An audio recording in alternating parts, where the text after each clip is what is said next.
TV Informativo. Aqui o Vale se vê.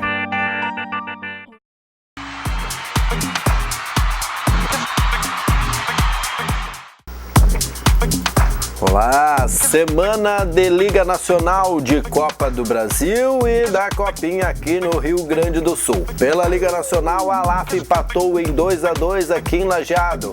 O Grêmio na Copa do Brasil enfrenta o Coritiba nesta quarta. Na quinta tem Internacional e Ituano. E pela Copinha Gaúcha tem Lajadense e Novo Hamburgo, jogo que acontece no Vale dos Sinos. É agora, no Papo de Boleiro.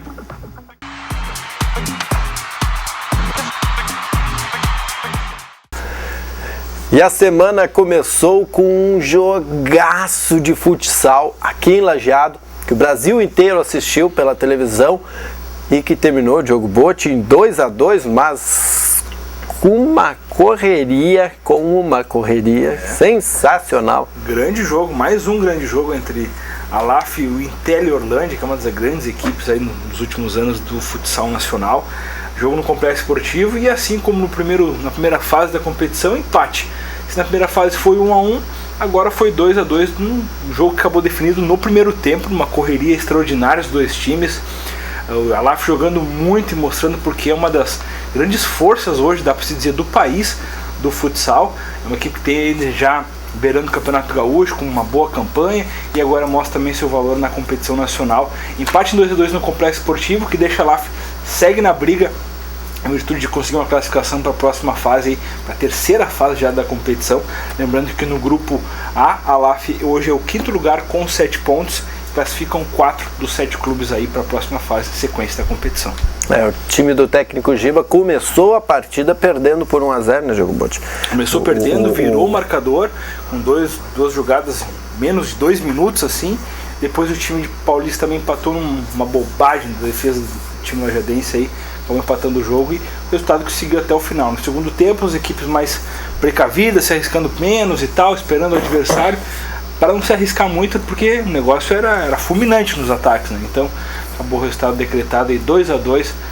Ponto contra diante de uma das grandes equipes aí não é tão ruim assim não, mesmo jogando no Complexo do Univantes. É isso aí, e o público compareceu em um bom número, né? Não é excelente, mas bom número. Cerca de 1.000 pessoas aí, saiu um número oficial que até o Marcelo Cardoso, que é o assessor da LAF lá, nos passou, 886, esse foi o público total assim, sem contar as crianças, né, que não tinha como ter, mas foi 816 pessoas pagantes aí, na noite de ontem, cerca de 1.000 pessoas contando todo mundo, teve lá no Complexo do Univantes, grande público numa segunda-feira de noite, aí, ingresso um pouquinho mais salgado, mas vale a pena porque é Liga Nacional e a LAF vem dando uma resposta muito positiva. É isso aí, a LAF agora para na Liga Nacional, mas tem compromisso pela Série Ouro de Futsal. Isso aí na próxima segunda-feira, também contra a GSL, lá em São Luís Gonzaga. Lá tem uma maratona de 3 jogos seguidos agora pelo Campeonato Gaúcho e depois volta de novo pela Liga Nacional contra o mesmo Orlândia, só que tá aí lá em São Paulo. E aí no retorno dessa fase. No retorno da fase já. Beleza. Hoje à tarde, Diogo Botti, tu estiveste lá no Lajadense, no estádio Alve Azul. Quais são as novidades e os preparativos para esse jogo que tem nessa semana pela Copinha? Pois é, Márcio, lá o papo ainda é a questão da arbitragem envolvendo o Foz do Iguaçu, que expulsou 3 jogadores do Lajadense, né? Eita. O pessoal ainda meio brabo com a questão da arbitragem. Mas certo que o Lajadense pensa aí em um time misto, né? A gente não chegou a conversar com o técnico Carlos Vink, que estava em reunião fechada e tudo mais, acabou não se abrindo. Mas certo que as informações vindas da comissão técnica e do próprio Thales, cabeceira, que é o gerente de futebol, sendo que o time vai ser encaminhado amanhã, né? O time treinou hoje à tarde, mas um treino regenerativo e o trabalho mesmo deve ser feito amanhã, o time deve viajar na própria quinta-feira, né? Que o jogo é aqui em Novo Hamburgo. Sim. Então deve ser montado um time misto com os jogadores que acabaram expulsos lá no Foz do Iguaçu e não vão poder atuar no domingo contra o Volta Redonda aqui em Lajeado, e mais alguns meninos e alguns reservas que vinham atuando pelas competições aqui do estado, né? Certo que a direção da Lajadense pensa realmente em eliminar já o segundo jogo, assim como fez contra o Marau, que venceu por 4-2 e eliminou o jogo, mas a gente sabe que o Novo Hamburgo o buraco é um pouco mais embaixo, né? Um time também de primeira divisão do Campeonato Gaúcho e está em remodelação já, visando o gauchão do próximo ano. Então a gente deve ter uma tarefa aí mais dura nessa segunda fase aí da Copa Luiz Fernando Costa. O Lajadense que venceu o Marau por 2-0 na primeira, eliminou o Marau 4-2. 4-2. 2 gols de diferença. Quer dizer, busquei isso, mas falei outra coisa. Venceu por mais de 2 gols de diferença isso aí.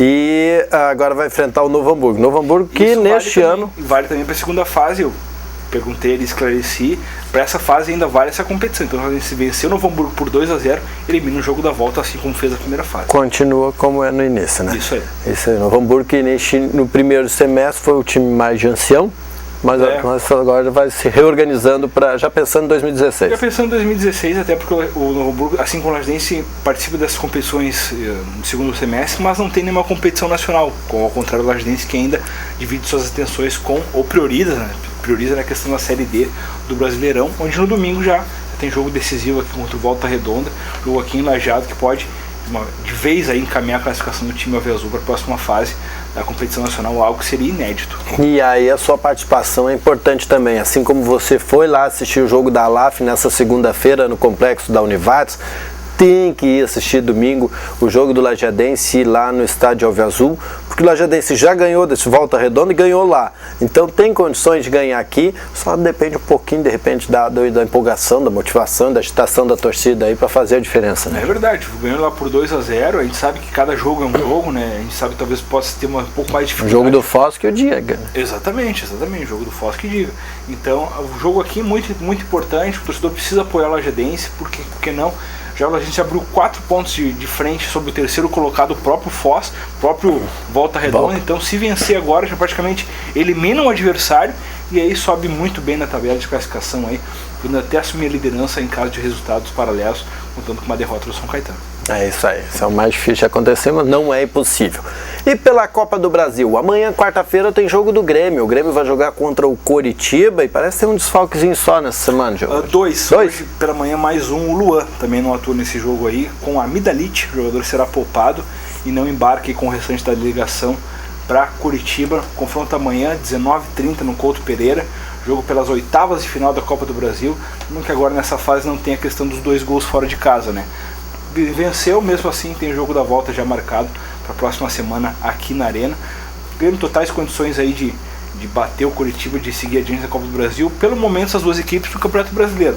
Claro, é outra competição, mas eu acho que o nível de atuação das equipes se mantém o mesmo, né? O Grêmio que vem embalado no Brasileirão com 3 vitórias seguidas aí, vem de classificação sobre o Criciúma, então dá para contar com o Grêmio forte para quem sabe buscar, pelo menos voltar encaminhada a classificação para as quartas de final da Copa do Brasil aí diante do Curitiba. Ontem um colega, Diogo Botti, da Rede Globo, que é narrador, que lógico, agora eu vou esquecer o nome dele, mas que ele faz o programa do Jornal da Globo nas segundas-feiras de noite, ele faz um apanhado do fim de semana, e ele ontem então elencou os destaques do primeiro turno do Campeonato Brasileiro. Colocou um do Corinthians, 2 do Atlético Mineiro, não lembro os nomes, mas colocou Luan do Grêmio e o melhor técnico do primeiro turno, Roger Machado. Olha aí, é um reconhecimento desse momento que vive o Grêmio, né, Márcio?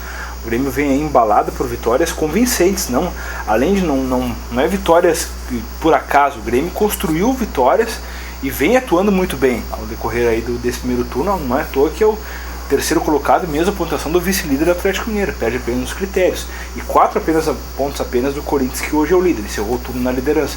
Então o Grêmio viu muito bem, e esse reconhecimento aí é merecido. O Luan é um dos destaques do Brasileirão, é um dos nomes que deveria estar na seleção brasileira, o técnico Dunga anunciado há poucos dias, e o Roger é uma revelação muito boa, um treinador que ainda não tinha tido tato de time grande, ainda que conhecesse já o Grêmio, mas não pegou o Grêmio numa sequência e está mostrando todo o seu valor.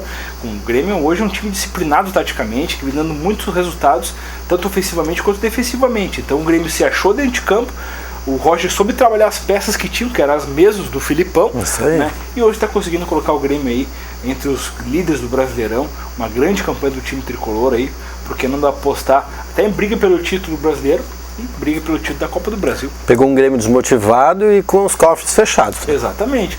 E soube administrar com o que tinha, os valores que tinham, que eram bons, né? O Luan, o Juliano, os jogadores já estavam tudo aí, o Maicon. Então ele soube sugar o pouquinho que cada um tinha de bom, montou um Grêmio forte com uma disciplina tática coerente com cada jogador podia dar, e e o Grêmio se criou hoje das forças do Brasileirão. O Grêmio joga amanhã à noite pela Copa do Brasil.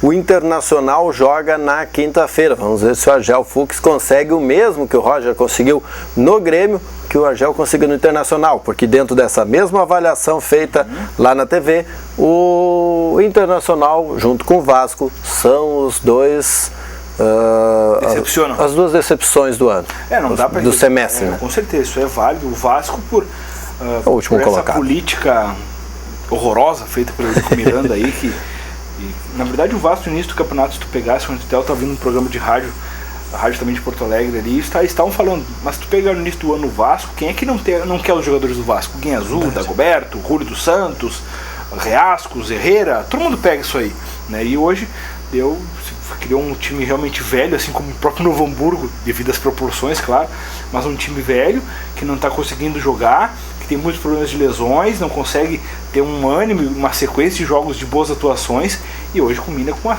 lanterna do Brasileirão.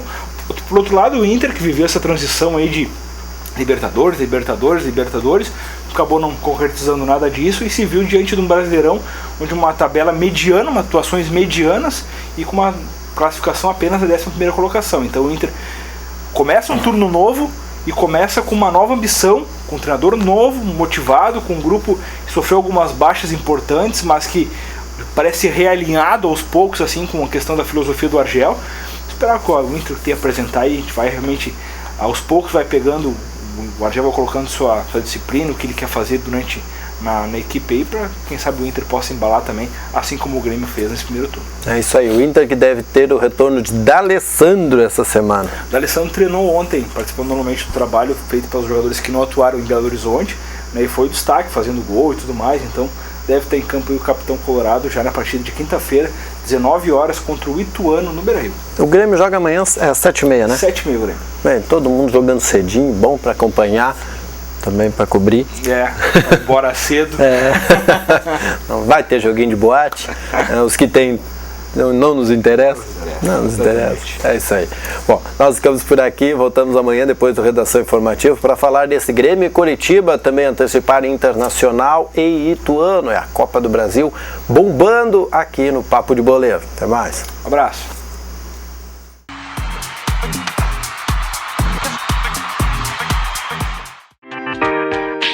TV Informativo. Aqui o Vale se vê.